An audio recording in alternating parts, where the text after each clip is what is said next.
Hello friends, आज हम बात करेंगे इस वीडियो में आपके लिए सामाजिक विज्ञान के पेपर के बारे में। क्लास 10th का जो सामाजिक विज्ञान का पेपर है उसकी तैयारी कैसे करनी है, उसके लिए एक पिछला जो पेपर हम लेकर आए हैं और बहुत ही इंपॉर्टेंट ये पेपर है क्योंकि ये वार्षिक परीक्षा 2022 में आया था और अब आप कर रहे हैं त्रैमासिक परीक्षा की तैयारी। ठीक है, तो अब आपको पता लगाना है कि कौन कौन से क्वेश्चन इंपॉर्टेंट है, कौन कौन से ऑब्जेक्टिव टाइप क्वेश्चन इंपॉर्टेंट है।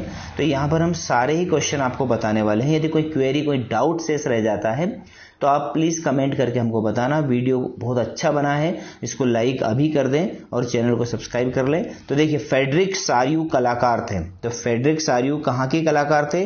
फ्रांस के कलाकार थे। ठीक है, कहाँ के? फ्रांस के। और इसके बाद में अगला क्वेश्चन आता है आपका, प्रथम विश्व युद्ध आरंभ हुआ था। तो प्रथम विश्व युद्ध कब आरंभ हुआ था भैया? तो प्रथम विश्व युद्ध जो आरंभ हुआ था वो 1914 में हुआ था। ठीक है, तो इसका सही आंसर क्या आएगा? द। आगे बात करते हैं थर्ड क्वेश्चन की। मुंबई में प्रथम कपड़ा मिल स्थापित हुई। जो मुंबई है उसमें प्रथम कपड़ा मिल जो स्थापित हुई थी वो 1854 को हुई थी। ठीक है, ये बहुत ही इंपॉर्टेंट क्वेश्चन है, आप ध्यान रखिएगा। इनमें से क्वेश्चन आएंगे, आपको डेफिनेटली आएंगे। 80% पेपर इसी में से बनेगा। प्रोजेक्ट टाइगर योजना आरंभ हुई, कब आरंभ हुई? 1973 में। ठीक है, कब आरंभ हुई? 1973 में। अगला क्वेश्चन है, एक उद्योग जो चूना पत्थर को कच्चे माल के रूप में प्रयुक्त करता है वो कौन सा उद्योग होता है? तो भैया वो तो सभी को डेफिनेटली थोड़ा थोड़ा तो पता ही होगा कि वो सीमेंट उद्योग होता है। और बहुजन समाज पार्टी के संस्थापक काशीराम जी थे। ठीक है, आगे बात करते हैं खालिस्तान के बारे में। फ्रांसीसी कलाकार फ्रेडरिक सारियू ने कितने चित्रों की श्रृंखला बनाई थी? तो उन्होंने 4 चित्रों की श्रृंखला बनाई थी। श्रीलंका में गृह युद्ध की समाप्ति कौन से वर्ष में हुई? 2009 में। ठीक है, नेपाल की राजधानी डेफिनेटली आपको पता होगा, काठमांडू। ठीक है, क्या है? काठमांडू। और एक प्रजातांत्रिक सरकार जनता के प्रति उत्तरदायी होती है। ठीक है, आगे बात करते हैं, सांप्रदायिकता किसके मार्ग में मुख्य बाधा है? तो सांप्रदायिकता जो है वह लोकतंत्र किसके मार्ग में बाधा है? लोकतंत्र के मार्ग में बाधा है। भारत में सर्वाधिक साक्षर वाला राज्य केरल है। और भारत में अनुपात में श्रमिक असंगठित क्षेत्र में काम कर रहे हैं तो अधिक अनुपात में। ठीक है, कितना अनुपात में? अधिक लिखना है आपको इसमें। ठीक, अब बात करते हैं सही जोड़ी की।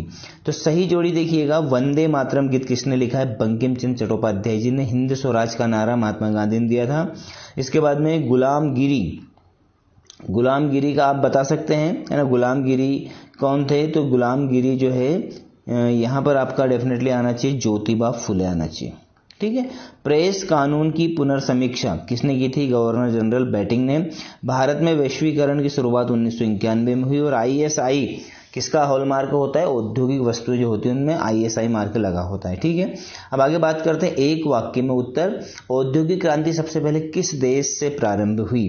तो औद्योगिक क्रांति सबसे पहले इंग्लैंड से प्रारंभ हुई थी। ठीक है, सुंदरवन राष्ट्रीय उद्यान किस राज्य में स्थित है? तो पश्चिम बंगाल में। बांधों को आधुनिक भारत के मंदिर किसने कहा था? किसने कहा था? पंडित जवाहरलाल नेहरू ने कहा था। ठीक है, चौथा क्वेश्चन है, भारत की 2 खाद्यान्न फसलों के नाम लिखिए। तो ये आप भारत में रहते हैं, आपको पता ही होना चाहिए, गेहूं और क्या आएगा? गेहूं और चावल, है ना? धान भी लिख सकते हैं आप।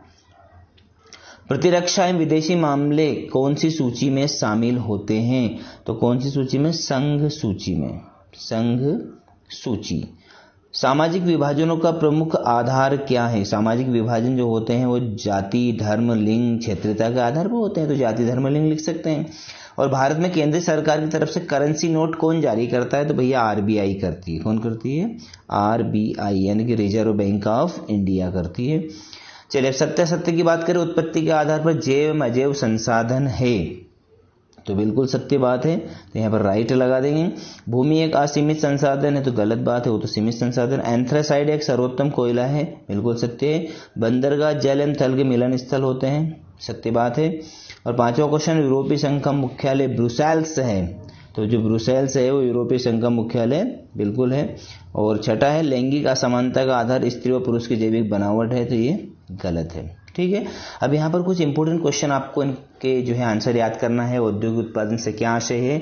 जमशेद जी, है ना? जीजी भोमे कौन थे? गाथा गीत से क्या से है, प्लाटेन से क्या से है, मृदा पर्दन से क्या तात्पर्य, बांगर क्या है, अभ्यारण्य किसे कहते हैं, केंद्रीय वन आयोग क्या है, और नगद एवं व्यापारिक फसलों से क्या से है, जूट को सुनहरा रेशा क्यों कहा जाता है, समरूप समाज से क्या से है, अश्वेत शक्ति आंदोलन से क्या से है, लोकतंत्र में निर्णय लेने में देरी का कारण लिखिए, और आर्थिक विकास किस कारक पर निर्भर करता है, मृदा क्या है, विकास के लिए ऋण की भूमिका लिखिए, वैश्वीकरण क्या है, बहुराष्ट्रीय कंपनियों से क्या से है, कालाबाजारी क्या है, सूचना का अधिकार किसे कहते हैं, और 1840 के दशक के बाद बेरोजगार की स्थिति का विश्लेषण, हमें खनिजों के संरक्षण की आवश्यकता क्यों है, ऊर्जा के परंपरागत साधनों को उदाहरण से लिखिए, आधारभूत उद्योग से आप क्या समझते हैं, जल प्रदूषण को नियंत्रित करने को 3 उपाय लिखिए, राजनीतिक दल से क्या से है, राजनीतिक दल की 3 विशेषता, और मानचित्र में इनको भरना है, तो ये तो आप छोड़ सकते हैं लास्ट वाला है ना। बाकी सारे ही इंपॉर्टेंट क्वेश्चन, असहयोग आंदोलन के 4 कारण है ना, लोकतंत्र की सफलता में बाधक इन्हीं 4 तत्वों के नाम लिखिए है ना, और उपभोक्ता जागरूकता का महत्व 4 बिंदुओं में लिखिए। तो ये सभी इंपॉर्टेंट क्वेश्चन के आंसर आपको याद करना है। इन क्वेश्चन में से ही कल आपके एग्जाम में प्रश्न आने वाले हैं, बस ये बात आप गांठ बांध लें। वीडियो अच्छा लगा है तो लाइक करें, शेयर करें और चैनल को सब्सक्राइब करें, क्योंकि चैनल के माध्यम से आपको है ना कंटेंट अच्छा मिलता है और मिलता रहेगा। Thank you very much.